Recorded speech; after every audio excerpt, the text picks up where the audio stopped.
नमस्ते dear children. तो हम लोगों ने इससे पिछली कक्षा में हम लोगों ने पढ़ा था मिठाई वाला में एक आदमी अच्छे से स्वर में आधा वाक्य बोलकर बच्चों को खिलौने बेचता है, पर चैप्टर का नाम होता है मिठाई वाला। आज हम देखेंगे कि आगे और क्या होता है। जब खिलौने वो लेके आता था तब सारे बच्चे उसके आसपास घूमने लगते थे और अपनी तोतली जबान से खिलौने लेके खेला करते थे। तब यहाँ से हम लोगों ने समझा था खिलौने वाला वहीं बैठकर खिलौने की पेटी खोल देता, बच्चे देखकर पुलकित हो उठते, फिर ये सब अपने अपने खिलौने लेके अपनी तोतली जुबान में खिलौने का मोल भाव करने लगते, पूछते इचका क्या दाम है, ऑल इचका, ऐसा बोलते रहते। ऐसा ही राय विजय बहादुर के बच्चे भी एक दिन खिलौने लेकर घर आए। वे दो बच्चे थे, चुन्नू और मुन्नू। चुन्नू जब खिलौने ले आया तो बोला मेला घोला कैछा छुंदल ए। मुन्नू बोला ऑल देखो मेला कैछा छुंदल ए। ठीक है, तो बच्चे अपनी तोतली जुबान में अपने खिलौने को सुंदर बताते हैं। फिर दोनों अपनी हाथी घोड़े जो खिलौने हैं वो लेकर घर भर में उछलने लगते हैं। फिर इन बच्चों की जो माँ है रोहिणी जी, वो रोहिणी जी खड़े खड़े उनका खेल देखती रही, निरखती रही मतलब देखती रही। अंत में दोनों बच्चों को बुलाकर उसने पूछा, अरे ओ चुन्नू मुन्नू, ये खिलौने तुमने कितने में लिए? कितने में लिए मतलब कितने रुपए में लिए? ठीक है। फिर मुन्नू बोला 2 पैसे में, यानी 2 पैसे। जो वो बच्चों की तोतली जुबान में वो बोलता है 2 पैसे में। 2 पैसे मतलब 2 पैसे में, 2 पाइस ओनली। मतलब आज के ज़माने में 1 रुपी तो चलता है, उस टाइम में 2 पैसे चलते थे, पैसे चलते थे, 1 पैसा 2 पैसा। ओके, खिलौने वाला दे गया ये, ऐसा बोल रहा है। रोहिणी सोचने लगी इतने सस्ते कैसे दे गया है, क्योंकि खिलौना बहुत ही सुंदर था तो उसने तो बहुत ही कम दाम में दे दिया है, कैसे दे गया है। ठीक है, यह तो वही जाने, लेकिन दे तो गया ही है, इतना तो निश्चय ही है। फिर एक जरा सी बात ठहरी, रोहिणी अपने काम में लग जाती हैं, फिर और कभी विचार करने की आवश्यकता ही नहीं पड़ी। अब हम देखते हैं आगे क्या होता है। अब हम पठन के साथ साथ अवबोधन भी करेंगे, आप लोग अच्छे से सुनिए। 6 महीने बाद नगर भर में 2-4 दिनों से एक मुरली वाले के आने का समाचार फैल गया। लोग कहने लगे, भाई वाह, मुरली बजाने में वह एक ही उस्ताद है। मुरली बजाकर गाना सुनाकर वह मुरली बेचता भी है, सो भी 2-2 पैसे में। भला इसमें उसे क्या मिलता होगा? मेहनत भी तो न आती होगी। एक व्यक्ति ने पूछ लिया, कैसा है वह मुरली वाला? मैंने तो उसे नहीं देखा। उत्तर मिला, उम्र तो उसकी अभी अधिक ना होगी, यही 30-32 का होगा। दुबला पतला गोरा युवक है, बीकानेरी रंगीन साफा बांधता है। वही तो नहीं जो पहले खिलौने बेचा करता था? क्या वह पहले खिलौने भी बेचा करता था? देखते हैं आगे। हाँ, जो आकार प्रकार तुमने बतलाया उसी प्रकार का वह भी था। तो वही होगा, पर भाई है वह एक उस्ताद। प्रतिदिन इसी प्रकार उस मुरली वाले की चर्चा होती। प्रतिदिन नगर की प्रत्येक गली में उसका मादक मृदुल स्वर सुनाई पड़ता। बच्चों को बहलाने वाला मुरली वाला, यानी इसी स्वर में वो बुलाता था, बच्चों को बहलाने वाला मुरली वाला, मुरलिया वाला। ठीक है, रोहिणी ने भी मुरली वाले का यह स्वर सुना। तुरंत ही उसे खिलौने वाले का स्मरण हो आया। उसने मन ही मन कहा, खिलौने वाला भी इसी तरह गा गा कर खिलौने बेचा करता था। रोहिणी उठकर अपने पति विजय बाबू के पास गई। जरा उस मुरली वाले को बुलाओ तो चुन्नू मुन्नू के लिए ले लूं। क्या पता यह फिर इधर आए न आए, वे भी जान पड़ता है। पार्क में खेलने निकल गए हैं। विजय बाबू एक समाचार पत्र पढ़ रहे थे। उसी तरह उसे लिए हुए वे दरवाजे पर आकर मुरली वाले से बोले, क्यों भाई, किस तरह देते हो मुरली? किसी की टोपी गली में गिर पड़ी, किसी का जूता पार्क में ही छूट गया और किसी की सोथनी ही ढीली होकर लटक आई। इस तरह दौड़ते हाँफते हुए बच्चों का झुंड आ पहुंचा। एक स्वर से सब बोल उठे, हम भी लेंदे मुरली और हम भी लेंदे मुरली। मुरली वाला हर्ष गदगद हो उठा। बोला, सबको देंगे भैया, लेकिन जरा रुको, ठहरो, एक एक को देने दो। अभी इतनी जल्दी हम कहीं लौट थोड़े ही जाएंगे, बेचने तो आए ही हैं। और है भी इस समय मेरे पास 1 2 नहीं, पूरी 57। हाँ बाबूजी, क्या पूछा था आपने? कितने में दी?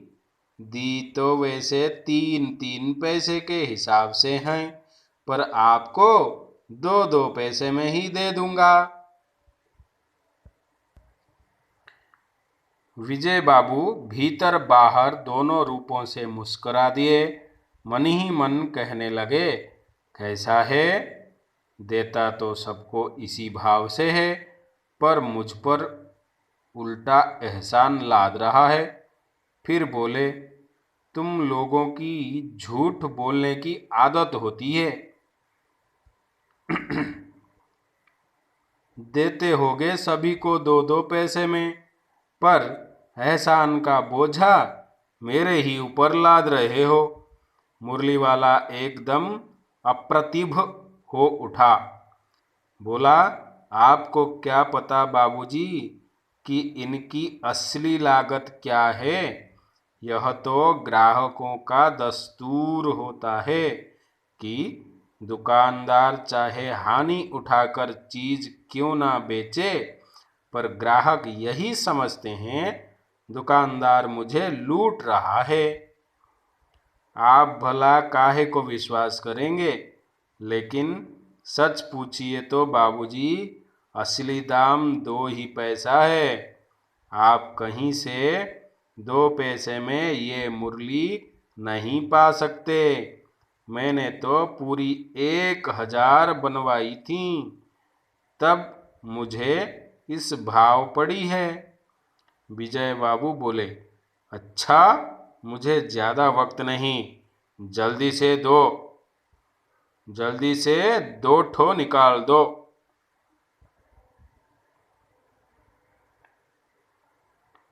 दो मुरलियां लेकर विजय बाबू फिर मकान के भीतर पहुंच गए। मुरली वाला देर तक उन बच्चों के झुंड में मुरलियां बेचता रहा। उसके पास कई रंग की मुरलियां थीं। बच्चे जो रंग पसंद करते, मुरली वाला उसी रंग की मुरली निकाल देता। यह बड़ी अच्छी मुरली है, तुम यही ले लो बाबू। राजा बाबू, तुम्हारे लायक तो बस यह है। हाँ भैये, तुमको वही देंगे, ये लो। तुमको वैसी न चाहिए? यह नारंगी रंग की। अच्छा, वही लो। ले आए पैसे? अच्छा, ये लो तुम्हारे लिए। मैंने पहले ही से यह निकाल रखी थी। तुमको पैसे नहीं मिले। तुमने अम्मा से ठीक तरह मांगे न होंगे। धोती पकड़कर पैरों में लिपटकर अम्मा से पैसे मांगे जाते हैं बाबू। हाँ, फिर जाओ, अब की बार मिल जाएंगे। 2 अन्नी है। तो क्या हुआ? ये ला पैसे वापस लो। ठीक हो गया ना हिसाब? मिल गए पैसे? देखो, मैंने तरकीब बताई। अच्छा, अब तो किसी को नहीं लेना है। सब ले चुके। तुम्हारी माँ के पास पैसे नहीं हैं? अच्छा, तुम भी यह लो। अच्छा, तो अब मैं चलता हूँ। इस तरह मुरली वाला फिर आगे बढ़ गया।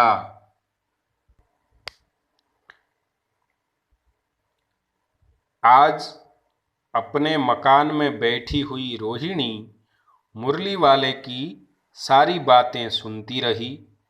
आज भी उसने अनुभव किया, बच्चों के साथ इतने प्यार से बातें करने वाला फेरी वाला पहले कभी नहीं आया। फिर वह सौदा भी कैसा सस्ता बेचता है, भला आदमी जान पड़ता है। समय की बात है, जो बेचारा इस तरह मारा मारा फिरता है। पेट जो न कराए सो थोड़ा। इसी समय मुरली वाले का क्षीण स्वर दूसरी निकट की गली से सुनाई पड़ा। बच्चों को बहलाने वाला मुरलिया वाला। रोहिणी इसे सुनकर मन ही मन कहने लगी, और स्वर कैसा मीठा है इसका।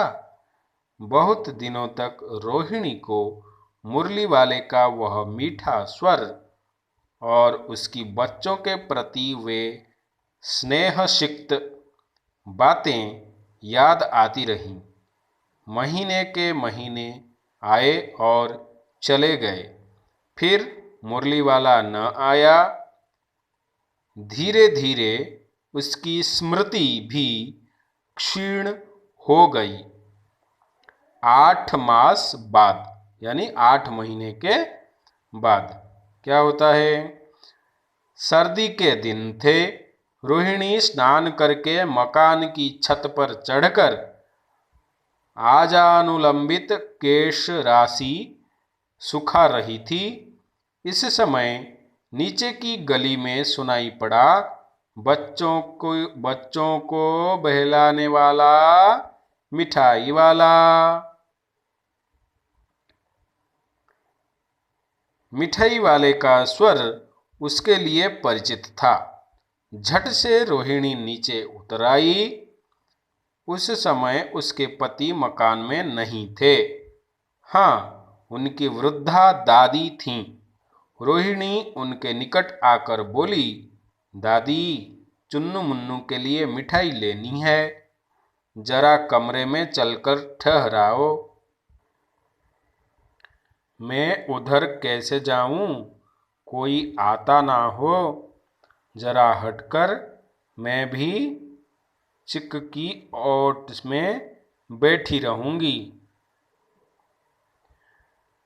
दादी उठकर कमरे में आकर बोली, ए मिठाई वाले, इधर आना। मिठाई वाला निकट आ गया। बोला, कितनी मिठाई दूं माँ? ये नए तरह की मिठाइयाँ हैं, रंग बिरंगी, कुछ कुछ खट्टी, कुछ कुछ मीठी, जायकेदार, बड़ी देर तक मुंह में टिकती है, जल्दी नहीं घुलती। बच्चे बड़े चाव से चूसते हैं। इन गुणों के सिवा ये खांसी भी दूर करती है। कितनी दूं? चपटी, गोल, पहलदार गोलियां हैं। मैसे की 16 देता हूं। पैसे की 16 देता हूं। दादी बोली, 16 तो बहुत कम होती है, भला 25 तो देते। मिठाई वाला, नहीं दादी, अधिक नहीं दे सकता, इतना भी देता हूँ। यह अब मैं तुम्हें क्या, खैर मैं अधिक न दे सकूँगा। रोहिणी दादी के पास ही थी, बोली, दादी फिर भी काफ़ी सस्ता दे रहा है, 4 पैसे की ले लो, यह पैसे रहे। मिठाई वाला मिठाइयाँ गिनने लगा, तो 4 की दे दो। अच्छा 25 नहीं सही, 20 ही दे दो। अरे हाँ, मैं बूढ़ी हुई, मोल भाव अब मुझे ज़्यादा करना आता भी नहीं। ये दादी बोल रही है, ठीक है। कहते हुए दादी के पोपले मुंह से जरा सी मुस्कुराहट फूट निकली। रोहिणी ने दादी से कहा, दादी इससे पूछो, तुम इस शहर में और कभी भी आए थे या पहली बार आए हो? यहाँ के निवासी तो तुम हो नहीं। दादी ने इस कथन को दोहराने की चेष्टा की ही थी कि मिठाई वाले ने उत्तर दिया, पहली बार नहीं, और भी कई बार आ चुका हूँ। रोहिणी चिक की आड़ ही से बोली, पहले यही मिठाई बेचते हुए आए थे या और कोई चीज लेकर? मिठाई वाला हर्ष, संशय और विस्मयादि भावों में डूब कर बोला। प्यारे बच्चों, आप ये अंडरलाइन करो, हर्ष, संशय, विस्मयादि, ठीक है, ये तीनों शब्दों को अंडरलाइन कीजिए। इससे पहले मुरली लेकर आया था और उससे भी पहले खिलौने लेकर। रोहिणी का अनुमान ठीक निकला। अब तो वह उससे और भी कुछ पूछने के लिए अस्थिर हो उठी। वह बोली, इन व्यवसायों में भला तुम्हें क्या मिलता होगा? वह बोला, मिलता भला क्या है, यही खाने भर को मिल जाता है, कभी नहीं भी मिलता है, पर हाँ संतोष, धीरज और कभी कभी असीम सुख जरूर मिल जाता है, और यही मैं चाहता भी हूँ। सो कैसे, वह भी बताओ। अब व्यर्थ उन बातों की क्यों चर्चा करूं, उन्हें आप जाने ही दें। उन बातों को सुनकर आपको दुख ही होगा। जब इतना बताया है तब और भी बता दो।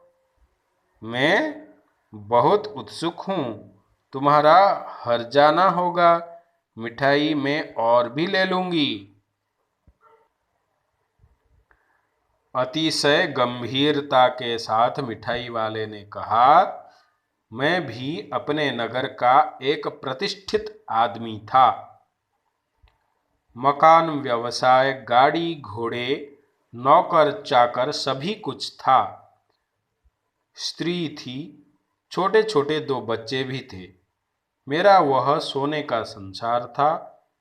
बाहर संपत्ति का वैभव था, भीतर सांसारिक सुख था। स्त्री सुंदरी थी, मेरी प्राण थी। बच्चे ऐसे सुंदर थे जैसे सोने के सजीव खिलौने। उनकी अठखेलियों के मारे घर में कोलाहल मचा रहता था। समय की गति, विधाता की लीला अब कोई नहीं है। दादी प्राण निकाले नहीं निकले, इसलिए अपने उन बच्चों की खोज में निकला हूँ। वे सब अंत में होंगे तो यहीं कहीं, आखिर कहीं न जन्मे ही होंगे। उस तरह रहता, घुल घुल कर मरता, इस तरह सुख संतोष के साथ मरूंगा। इस तरह के जीवन में कभी कभी अपने उन बच्चों की एक झलक भी मिल जाती है। ऐसा जान पड़ता है जैसे वे इन्हीं में उछल उछल कर हंस खेल रहे हैं। पैसों की कमी थोड़े ही है, आपकी दया से पैसे तो काफ़ी हैं। जो नहीं है इस तरह उसी को पा जाता हूँ।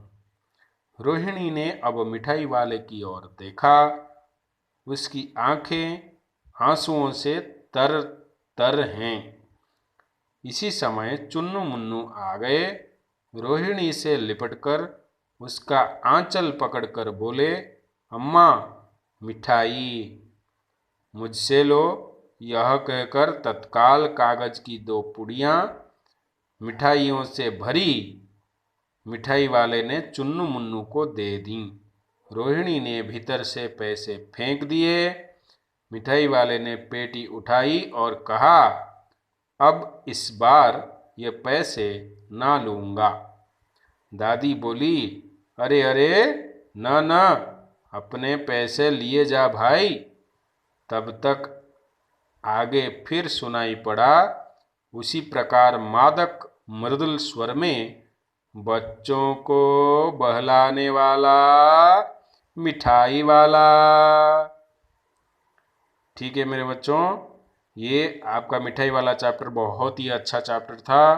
तो ये समाप्त हो गया है, जिसको लिखा है भगवती प्रसाद वाजपेयी जी ने। आप इसको अच्छे से पढ़िए। नेक्स्ट क्लास में या नेक्स्ट वीडियो में मैं इसका कुछ पुनरावलोकन करूँगा, पुनः पाठन, और हम लोग क्वेश्चन आंसर्स में जाएंगे। मैं क्वेश्चन आंसर्स का भी वीडियो बना के आपको सेंड करूँगा और आप लोग लिख के मुझे पिक्स सेंड करेंगे। ठीक है, नमस्ते।